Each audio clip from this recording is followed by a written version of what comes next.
Hey guys, welcome back to the Gridiron Coffee Company podcast. Got a special guest today. He's going to bring a ton of value. He's like a young Ed Mylett. If you don't know who Ed Mylett is, he's a very influential figure in the business world, podcasting world, self-development world. And Collin Henderson, who's our guest today, is doing the same exact thing. He is blazing a path. He is the author of a book called Quiet Minds.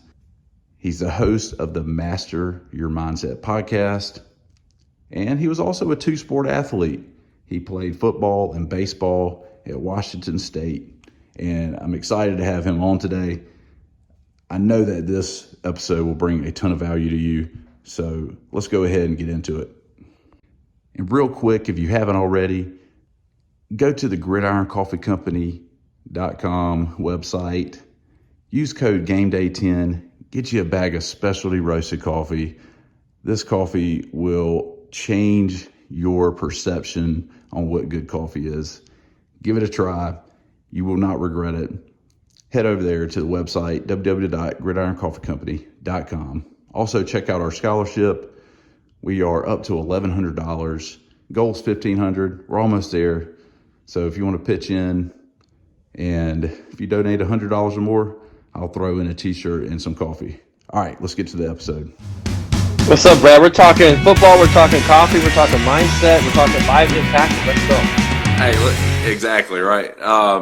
So you're a two-sport athlete in college, and I'm a football coach. That's kind of my background. I got to share something with you real quick. So a couple of weeks ago, I did a IG Live like we're doing with the booster for Old Crimson. Yeah.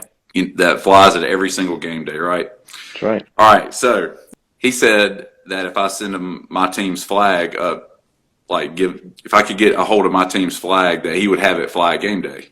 And sure enough, we were at our Friday night football game, and I look over in the parking lot, and a couple of the boosters have a flag. So I walk to them after the game. I'm like, hey, could I borrow your flag? It will be on game day, I promise. And sure enough, he gave me the address. I mailed it to Chicago last weekend. It flew pretty much the whole time. And that's great. Funny thing is, so game day will be in Athens this week, and I live in Georgia. And so I reached out to him. I was like, look, I would love to be a part of your group to be able to wave Old Crimson. And he said, yeah, sure. He gave me the contact information, and he's like, we'll just send your flag with Old Crimson. You can pick it up there. So tomorrow, about Friday morning, I'm going to probably leave here at Macon. I live in Central Georgia, and just go ahead and get up there and do it, man. I'm so pumped. I'm loving the whole Coug vibe. Yeah, dude, it's Cougs. Really Cougs. When you're a Coug, it's not a 4-year decision. It's a lifetime decition. It is. Cougs always supporting Cougs. It is a huge community. I'm really seeing that. I mean, I love the vibe.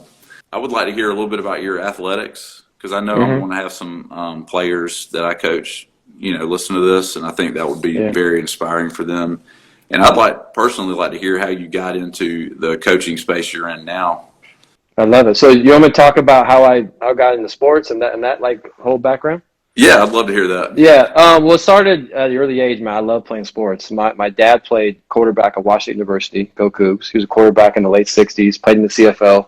My dad was a professional racquetball player. My dad played like softball. He's in the Washington State's Softball Hall of Fame. So I grew up just watching sports. I have uncles that played sports. I had an older brother who was into it. So it was just naturally what I liked to do, and I was just naturally talented. So it was something fun, man. I stopped playing with toys when I was 5. And it was like, I want a ball in my hand, a bat in my hand, football, basketball, baseball, and that's all we did. So I just naturally loved it. It was fun. I was good at it.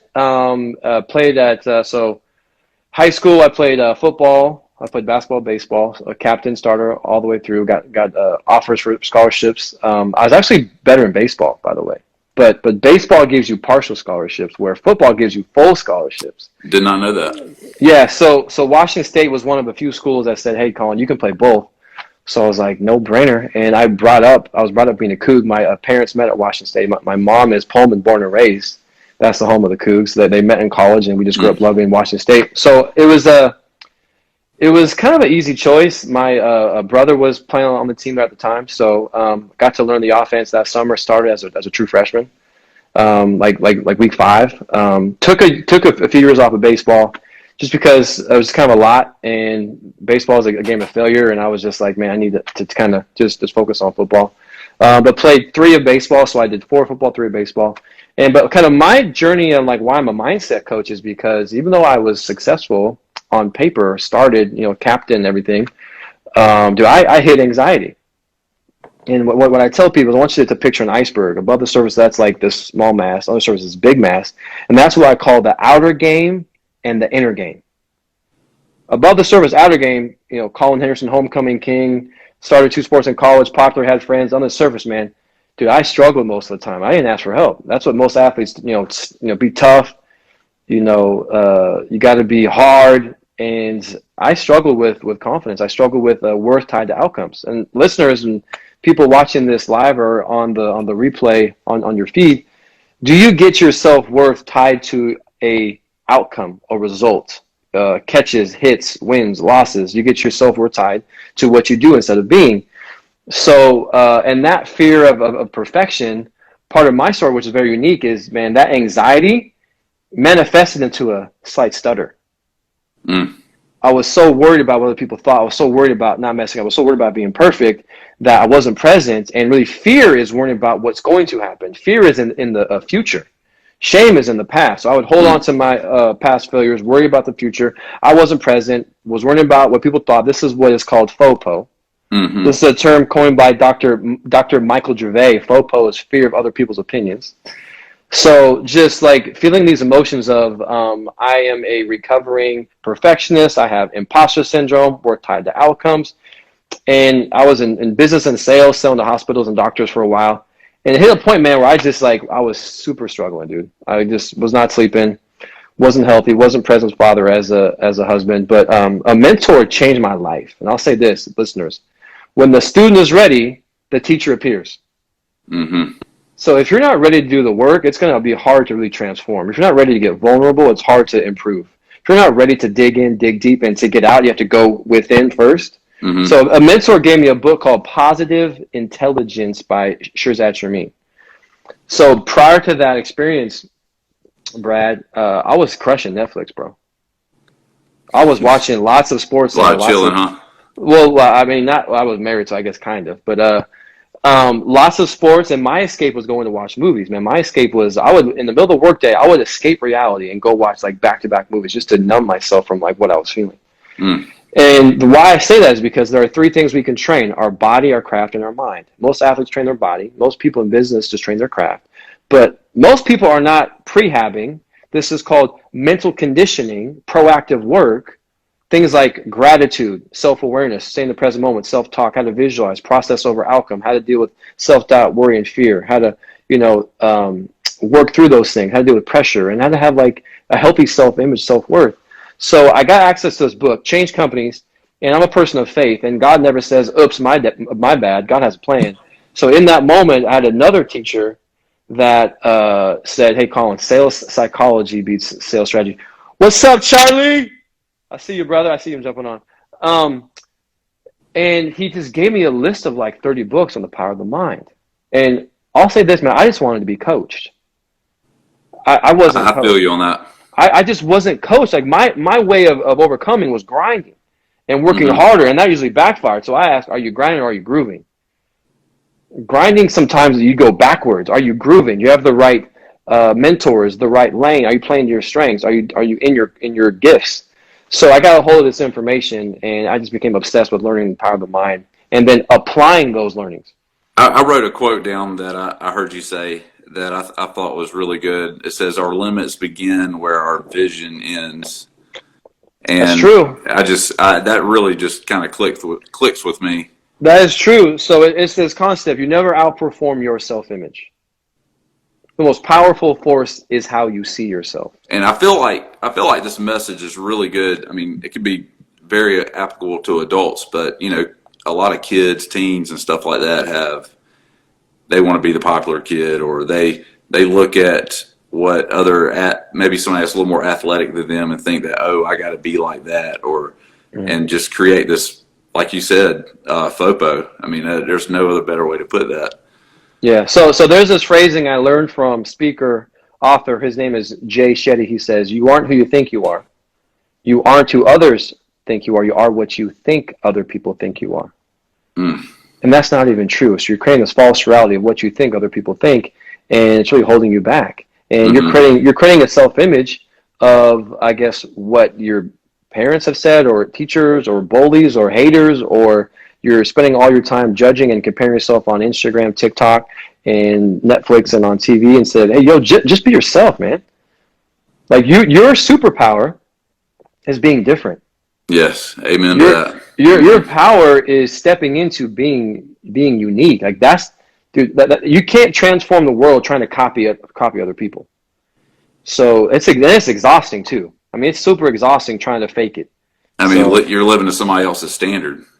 And we got a question. David says, "Why do we do that so much?" Is because for some reason, we are shifting our worth to what we think other people think. We're shifting our value to others by a result or outcome. The top performers fail, man. They fail, but they've mastered these 5 words. If you're watching this video right now, I want you to write these 5 words down. These 5 words are going to change your life. These 5 words changed my life. You got a pen, Brad? You can write these 5 words down? Right, let's go. These 5 words are this: I'm not defined by this. Who says that like sales call defines you? Who says that sport defines you? You're a human being choosing to do something. That doesn't define you. What does define you is being authentic, being present, serving other people, growing. Ultimate fulfillment, my friends, is not tied to an outcome. You're going to chase your worth and happiness to an outcome. That is extrinsic motivation. It's not going to change. I tell a story about one of the greatest quarterbacks of all time, Troy Aikman, Hall of Famer. Troy Aikman says, yeah, Charlie says, if you don't think in English, that's right. Hey, the pen is undefeated. I tell the story about Troy Aikman. As a kid, and in high school, college, his dream was to win the Super Bowl and be the MVP. Well, in '93, it happened. They beat the Bills, and he won the MVP trophy. And he said, he wrote an article that was published. He says, in my hotel room that night, I was bawling my eyes out. And these weren't tears of joy. I felt empty because I thought once I achieved that thing that I've been chasing, then I would finally feel fulfilled. I'd finally feel happy. So I actually felt worse because nothing changed. He says, what I realized in that moment is I missed this process of gratitude, of appreciating the journey. I like to say the journey is the reward, not the outcome. The journey is the reward, not the outcome. You look at like Steph, Kobe, Jordan. You look at Serena. You look at TB, the GOAT, Tom Brady.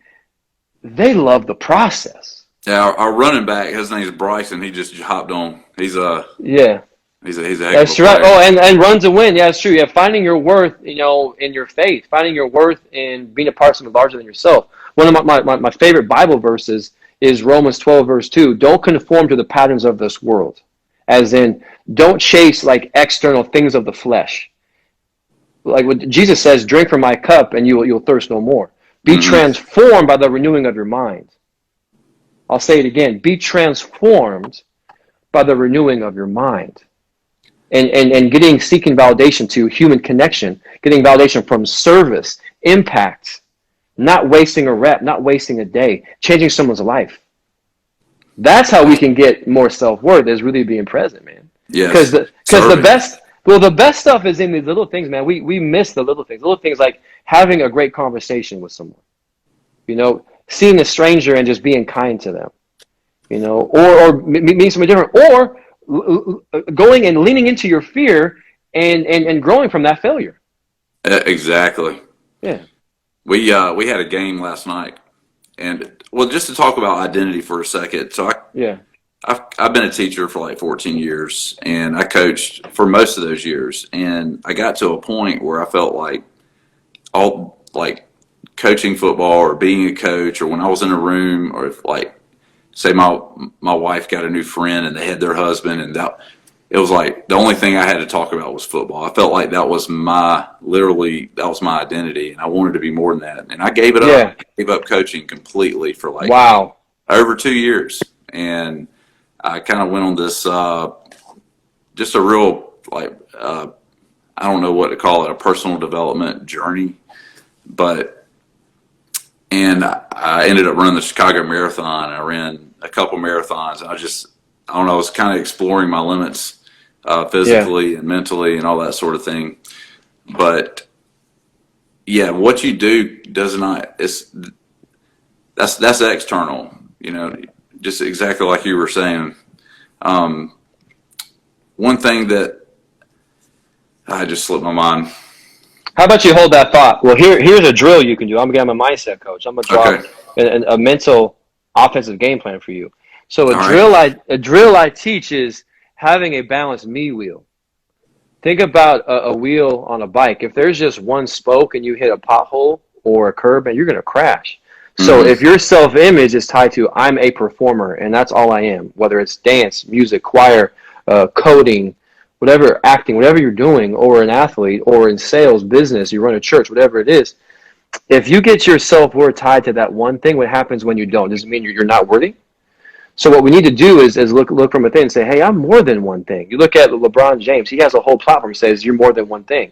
So you're a person of faith, you're a son, a daughter, a sister, you like music, or you like volunteering, or whatever it is that you do, you're an artist, whatever that is, like you're more than one thing. So for me, if you have a more balanced self-image, a balanced sense of self, that mistake on the field really isn't that big of a deal, man. There's real pressure. There's real pressure and there's fake pressure.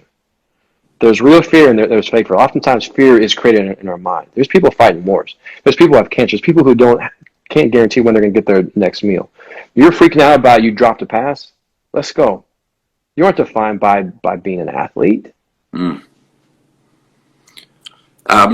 actually listening to Kirk Herbstreit's audiobook. It's really good. And he talks about while he was in school that. What's up, Chris? I see you. He had I guess Ohio State hired a team psychologist, and he went and started listening to him. And a lot of people thought that was being weak, because he wasn't extra. Because what he was trying to do was exercise his mind, is the way he looked at it. And just like your body needs working out, your mind needs. Your mind is basically a muscle too, in a lot of ways. I agree. Well, what's interesting is it's kind of like nature versus nurture, and then some people, they're just kind of wired that way. What's up, T. Pierce? Some people are wired that way, but I think what you're looking at, the top performers are looking for an edge.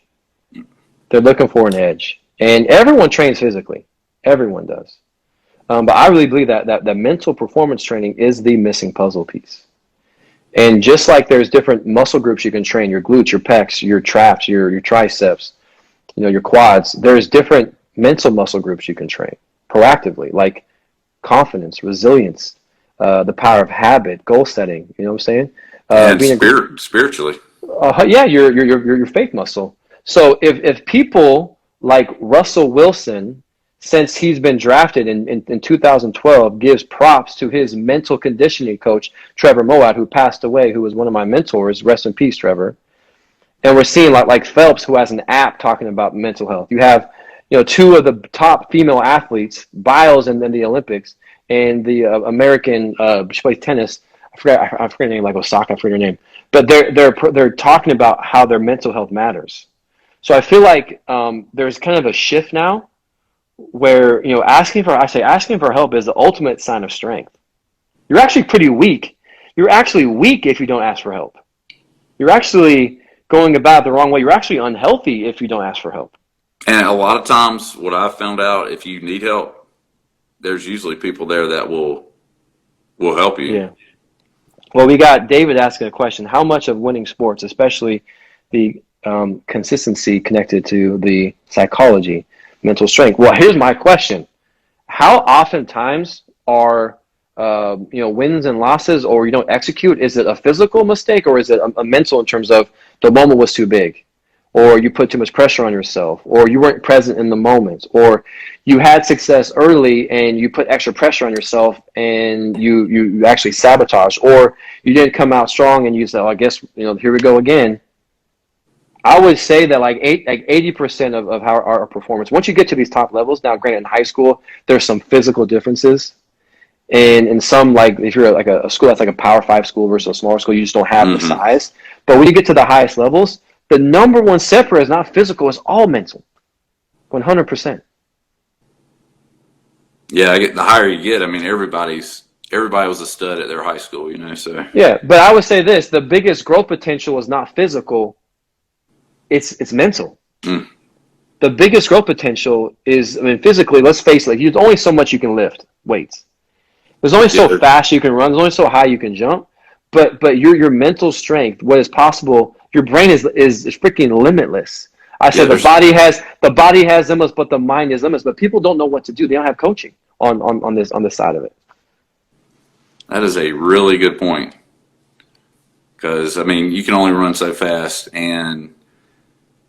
but your mind, you continue to grow. I mean, that's something that you should never stop doing. It don't stop when you graduate college. It don't stop when you finally land your job. You should continue to try to push yourself and grow and become a better person. Yeah. Well, I want to introduce a terminology for the listeners out there, the watchers, and thank you who stayed on. I see you, Polly, Paisley. I see you, Dave. You still on? But it's this terminology, what's called neuroplasticity, which is a term that your brain can literally change.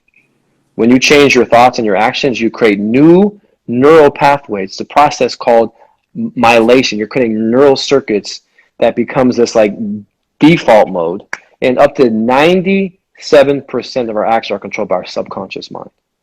So losing is actually a habit. Winning is a habit. Having empathy is a habit. Having confidence is a habit. Having grit is a habit. So if we can recognize common negative thoughts and these old stories that we're telling ourselves and create this new narrative, a new story, and we like to say success leaves clues, identify these key behaviors that are going to help you give you the best chance to win, change your mindset, change your life, change your thoughts, change your actions, you can regenerate what's called neurogenesis, new brain cells, new neural circuits, and you can change your mindset, change your life. And boom. I mean, I know that's not an overnight like fix, like all of a sudden, but like if you start to practice that process, you will build confidence in yourself. I mean, that's just yeah. So here's a simple drill you can do, and I would just say take a day or two and just observe what I call your thought life. Observe your thoughtmosphere, and just don't judge. Just notice, like, how am I speaking to myself? What are common narratives or thoughts or past experiences or fears that I notice keep popping up? And just write some of them down. Well, I looked at your the gratitude challenge you have on your webpage, and that's perfect place to start for that. But I would just observe, and really the word mindfulness, mindful means to notice. So mindfulness is this process of self-awareness, being present without judgment. Mm-hmm. So just notice some common negative thoughts and label them. This is my inner critic. This is not the real me. This is my ancient brain in modern times. And I'd like to ask this question to anybody on my podcast. I'll ask you, Brad.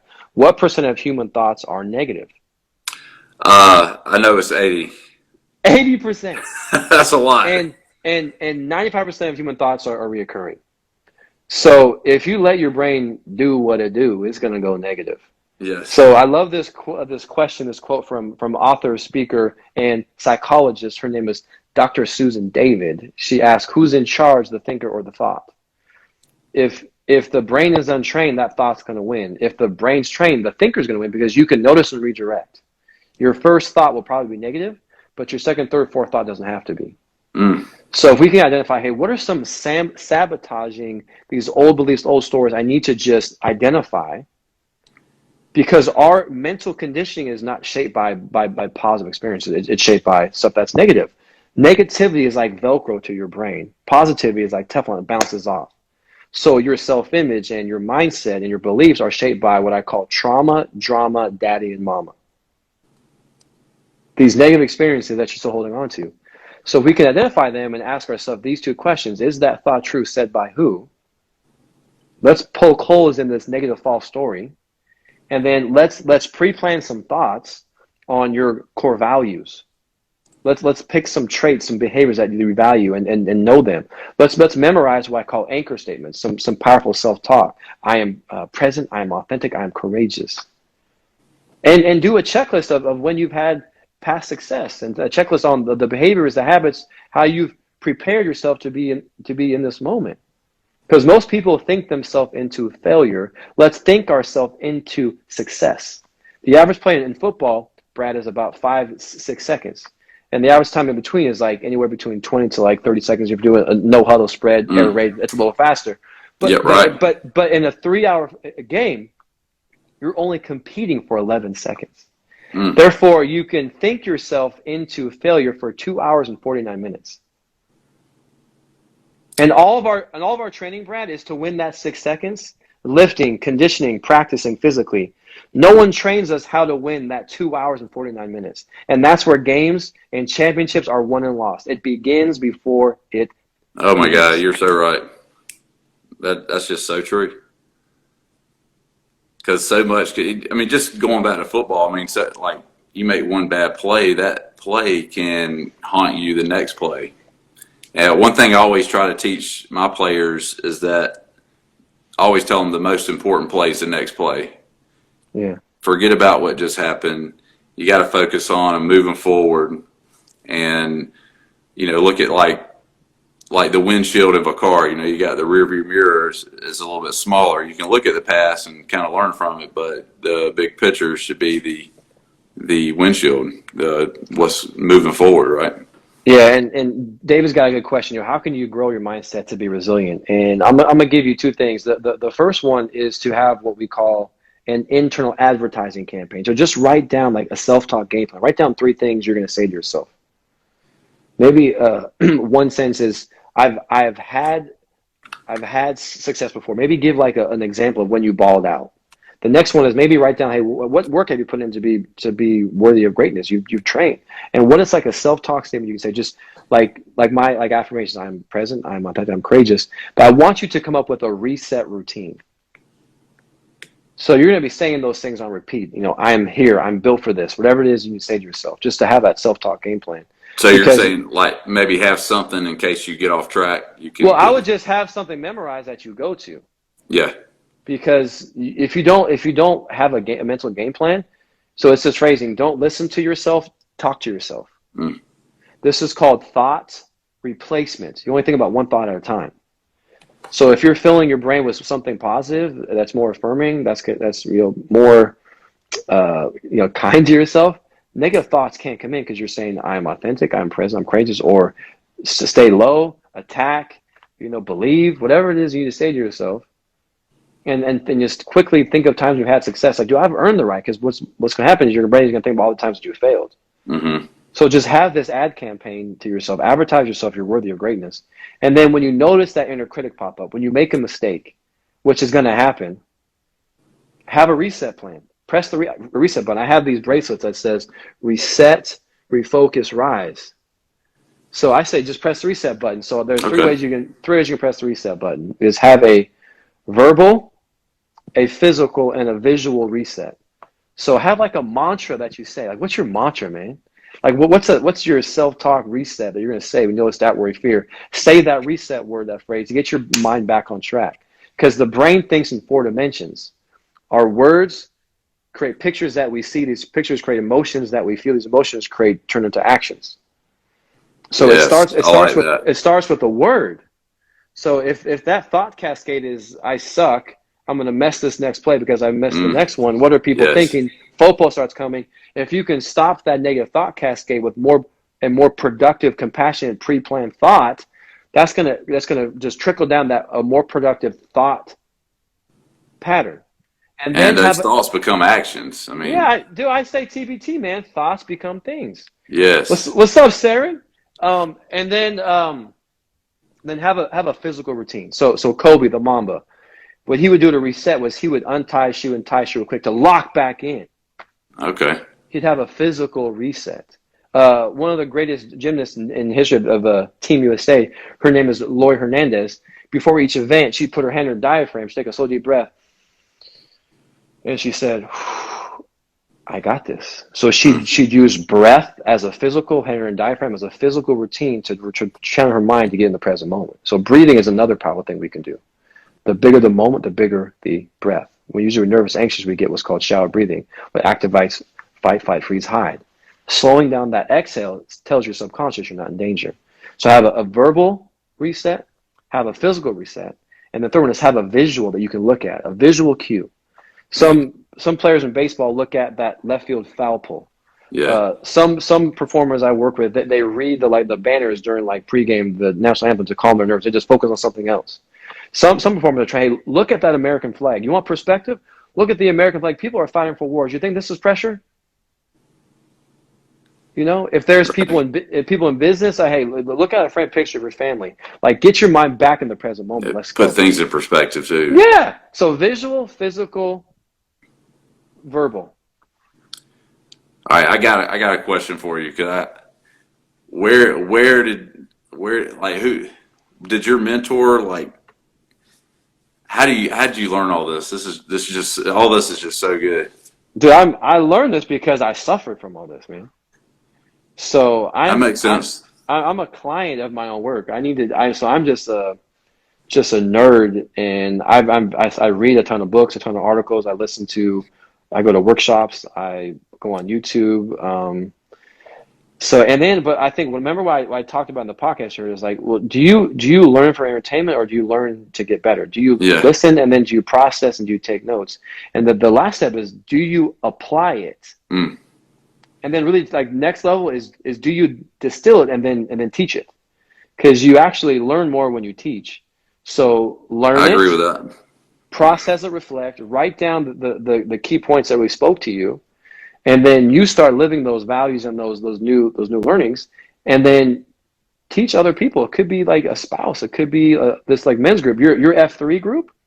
Like, what if you distilled our conversation today and teach the key points that spoke to you? That's going to help you learn it even more.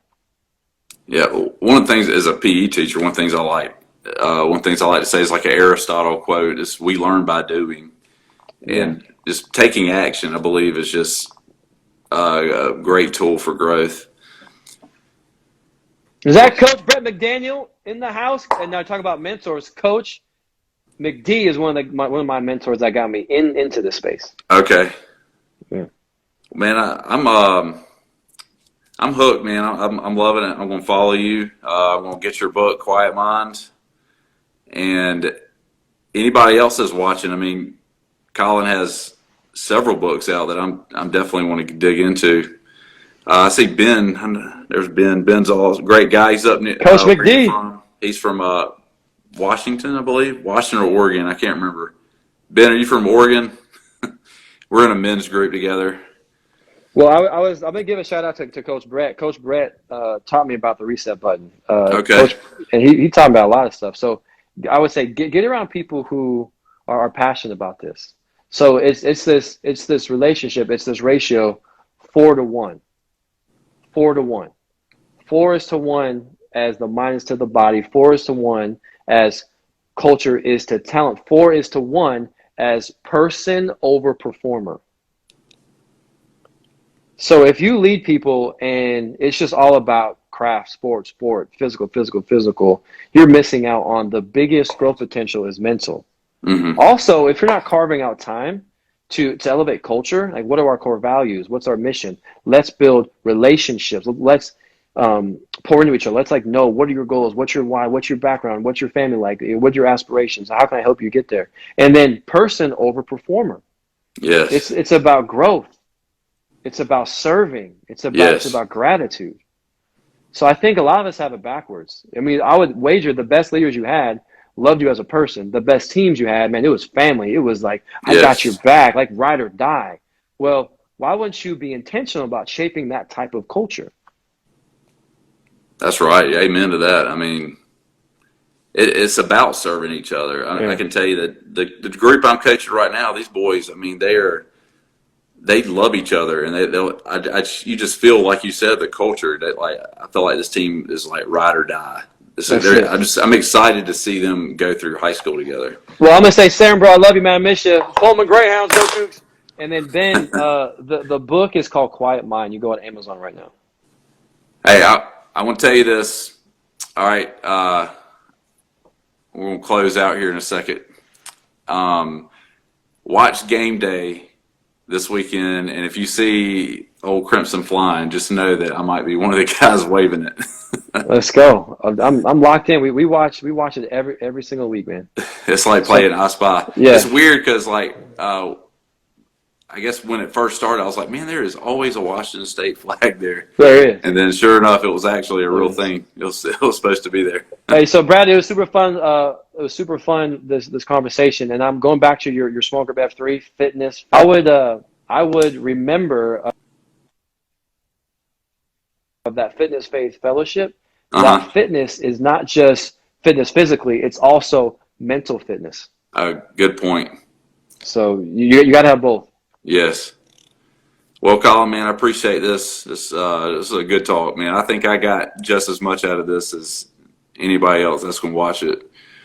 That's cool. Well, I'm gonna end our conversation, brother. Thank you so much. Sounds for your good. time. Yeah, the goal is to normalize mindset training. You don't need to be sick to get better, but I end every single podcast, every training video, every live workshop with this truth. I already said it before, but I'll say it again just to remind the people that are still locked in.